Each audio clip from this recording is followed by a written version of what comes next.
We've had ARC trials today. Yeah. We started with the Foix, then we had the Vermeil for the mares, and then the Niel for the 3-year-olds, the colts and the geldings. Yeah, So, and we were started the day with big expectations. It's ARC Trials Day. We were supposed to have a compelling and clear picture of the ARC after this, but 2 of the 3 trial winners aren't even entered. We will come to those in a second, but the first one definitely is. All 3 trials, Sean, today were steadily run, steadier than par. The most steady of all was this first race. as predicted by Mr. Jamie Lynch. No. Well, we could see that as happened in the event. And this is one instance where you can trust your eyes, and it was a steady pace. We're about 2.5 furlongs out, and these were the big 2, always the big 2, Sean, Iracine and Plastic Carousel.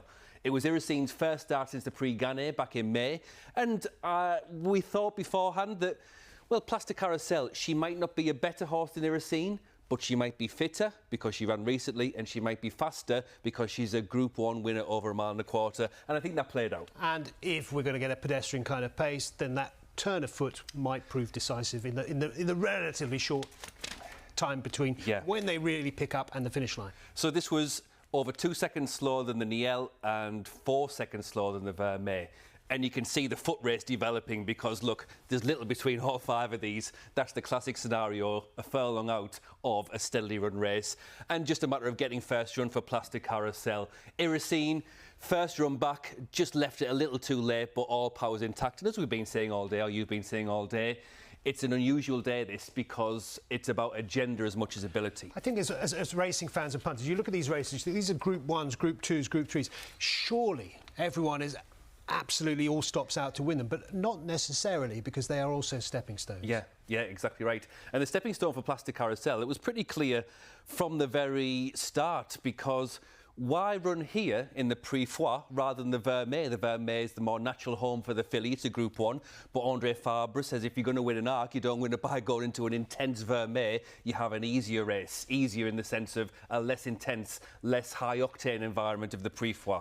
What do we make of Iracine's run? Because many Iracine fans, our own Laurent Barbara is a massive Iracine fan, might well be underwhelmed and disappointed by that. Others will look at it and think, that's OK, that's the step that we need to see after a 3-month break before moving forward. What was your... I'll be very forgiving about that performance. Finished second at odds on, but finished second behind a horse who was faster, sharper for the day, better positioned, and also Iracine won last year's Prix Royal Oak. That was going to be my follow-on question, because if you're very disappointed in Iracine, and some people will be, you might be guilty of underestimating the filly, who might be rather better than we saw when she was behind Iracine, because she's relatively light in campaign. She's trained by a bit of a genius and could be going anywhere. And what sort of price is she, Sean, in the aftermath of that? OK, so Plastic Carousel was about a 66 to 1 shot before that race. It was cut only to 40 to 1 and 33 to 1 initially after that. But since then, most firms have come down to around 20 and 25 to 1. I did see one bit of 40 to 1 left. I wouldn't be surprised if that... I said immediately at the time, there are worse 33 to 1 shots than her, given what we were hearing about André Fabre's reaction, which was one of beaming satisfaction. The 2 things about her which make you think, as Sean does, that sort of price undersells her is 2 things: trained by André Fabre, which is the chief consideration, but also think back to last year's Prix de l'Opera on ARC Day, where she beat Tuesday, she beat Nashua, she beat Above the Curve, she beat Marquez de Sevilla, who's won 2 Group 1s. That's a really strong piece of form. Would you like to be with a fairly lightly campaigned, high-quality Group 1 4-year-old filly in an ARC? Well, yeah. Of course you would. Of course you would. And let's stick with the fillies and talk about the Vermeil. We've taken this from the start because you will see a head kissing the turf, and that head belongs to the eventual winner, Warm Heart. Oh. That is Warm Heart right there. Good spot. And James Doyle, in the aftermath, said, ooh, I just lost momentum for 4 or 5 strides at the beginning of that. But still, that's a difficult starting position, isn't it? And with Warm Heart, she recovers quickly, which is part of her skill set, I think. It's just her adaptability, and she's a really straightforward horse. You know what she is? She's an archetypal Galileo. That's exactly what she is. Let's cut to the chase. And let's cut to the finish, where we've got the big 2. This was Warm Heart and Blue Rose Sen, side by side. And just worth mentioning the 3rd horse, who's run well there for Tom Marquand, hasn't she? Because she was really slowly away. But sorry, No. Sea Silk Road. I digress, but that was a big run from her in the end. Now, Sea Silk Road, I don't think she's going to go anywhere near the ARC. This is supposed to be the ARC discussion. But there's a race called the Prix de Royalieu on Arc Weekend, 1.6 miles for fillies. Oh, I mean, I make this noise for Sea Silk Road and the Prix de Royalieu. So we are dealing now in the first and second. The winner is there. That's Warm Heart. Who else have we got? We've got Above the Curve, Group 1 winning 1.25 mile horse. We've got Mellow, the big grey, who's significant for the finish. That's the fast improver in the race. But Blue Rose Sen came with the most attention, understandably so. She'd won the Guineas and the Oaks in France. And this is an interesting point on the home turn, because James Doyle has got a gap to try and manufacture, Sean, to get in underneath Blue Rose Sen. As you can see, Orion Lemaitre is trying to keep straight and shut that gap. And surely, if she'd really seen out the trip today, and if she was still travelling as powerfully as we know she could, he maybe could have succeeded in keeping that door shut. Yeah, he couldn't. I think so. I think that's the key with her. The petrol gauge was flashing on empty already. We're inside the final 2 furlongs now. But you've watched 1 million races. I've watched 1 million races. Our viewers have watched more than 1 million races.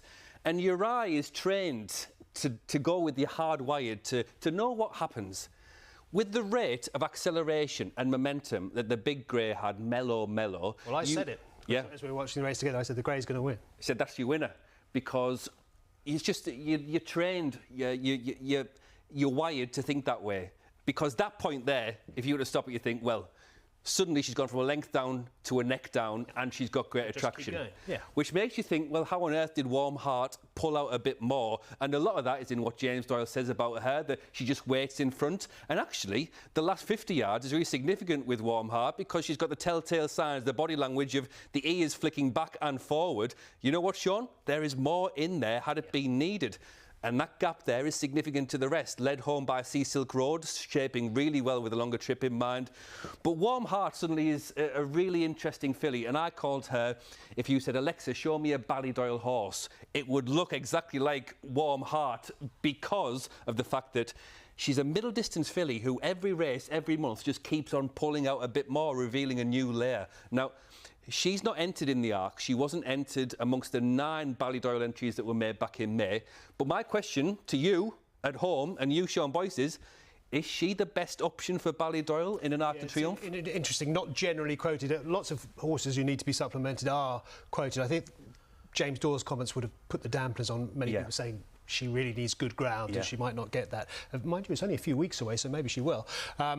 I did see 12 to 1 with Betfair Sportsbook were 12 to 1. So I think that suggests she's if she did turn up and the ground stayed reasonable for her, she might be their best chance. She's won a Yorkshire Oaks, and just whatever the reason, the Yorkshire Oaks is the key race, has become the key race for the Arc de Triomphe almost. Think of Enable, think of Sea of Class, think of Alpinista last year. There's something about the developing fillies at this time of year which make them real above the weights and measures, our candidates. So think to 2 weeks' time, not 3 weeks' time, but 2 weeks' time. If the weather conditions don't suggest a testing ground Arc, which is Save the Last Dance, that's the big Ballydoyle card for a testing ground Arc, then will they supplement this filly? I think it's definitely an option given the way that she is going. I wouldn't rule it out. Let's move on to the final trial. This was the most important and influential, we thought, because it featured, Sean, the shortest price horse in the Arc betting that was running today. And that horse was Feed the Flame. Last of all. And why was he last of all? Well, safe in the knowledge that he's got a pacemaker in the field, sharing the same colours, but not sharing the same track or the same race, effectively. Because... not in the same time zone, let's be honest. It was... And this is where time does become important, because they've got to this point, 5 furlongs out, slower than the previous Prix Vermeer, which you've just seen. But now, all of that ground is made up, at least by one horse, because this is where the front runner really starts to open up. And you can see that vividly and visually, how King of Records under Simon Planck is now doing what he thinks is his job. But with every increase in distance, he is becoming less and less connected with the horse who he's supposed to help. Now, the true art and the true act of pacemaking, it should be right there. This is what one of my bugbears in life is, that we've lost the art of pacemaking in racing, because in cycling, in athletics, the pacemaker takes tactics out of the race effectively, whereas this is putting tactics into the race, disjointed, disconnected, whereas the eventual winner, Sean, Look at that, at the head of the peloton, would you call that? Yeah, absolutely. Yep, head of the main group. So before we go back to Feed the Flame, let's talk about Fantastic Moon and what his qualities were even coming into this, Sean. German Derby winner, in 20 runners, drawn stall 16, and this is the key point that he's got into the straight, 5 lengths on Feed the Flame. Now, he is the most important time stat of the day. Feed the Flame ran 7 lengths faster than Fantastic Moon in the final 4 furlongs. I mean, he is the best horse in this race. He just couldn't show it. And a lot of the reason why he couldn't show it was the disconnection between him and his pacemaker. I take that point, but, I mean, the jockey, Simon Planck, on the pacemaker, maybe should have been paying more attention to how far ahead of the pack he was. But also, But by dropping him right to the back, you have no options. You can't get any closer to him because you have all the other horses in front of him. And he had a tough race last time by dropping out, and they've done it again. Yeah, it was like that they didn't know what each other was going to do, wasn't it? Because it's almost like this took Christophe Soumillon by surprise, the fact that there was so much... You'd love to hear the debrief, wouldn't you? You would, he'd love to hear the debrief. But the main point is, it's happened in the trial rather than the main event. Yep. So it will be lessons learned from this. Feed the Flame comes out of this with sectional upgrading as the best horse. His price beforehand told you that, but not necessarily his price afterwards. No, it's very interesting. One firm's knocked him out to 14 to 1, plenty of 10 and 12 to 1 about. And he was more like a 7 to 1 shot before that. I think that's a massive overreaction.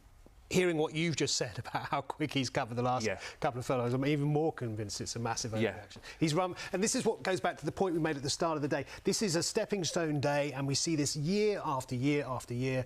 And if you're a connection of Feed the Flame, you might be perfectly satisfied with that, because that's not what...